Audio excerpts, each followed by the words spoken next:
Question. Fabrice, pourquoi qu'à Montréal, on n'a pas des architectures poussées, là, des édifices en forme de banane et ainsi de suite? Réponse, c'est très très simple. L'argent. Tu fais mon signe de pièce à l'envers? L'argent.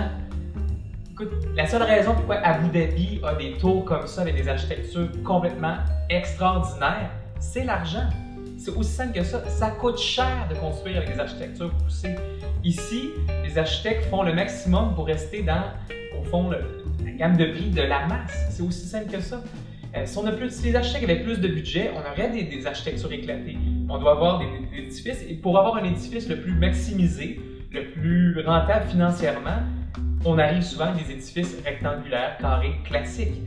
Et je trouve quand même que les architectes font du très très bon travail à Montréal pour quand même amener ces architectures-là classiques à des niveaux de modernité quand même très très respectables. Mais demain matin, donnez-nous des budgets de 1000 $ le pied carré, vous allez avoir des tours exceptionnels. Tous les plus grands architectes de la planète qui arrivent à Montréal sont limités par les mêmes contraintes. Il y a aussi des contraintes d'urbanisme. Dans la majorité des secteurs, on est limité pour les types de couleurs qu'on peut faire, les types de matériaux qu'on doit utiliser et les formes aussi.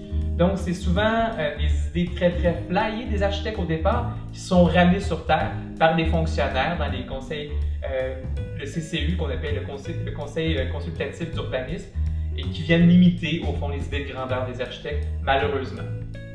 Conseil de part.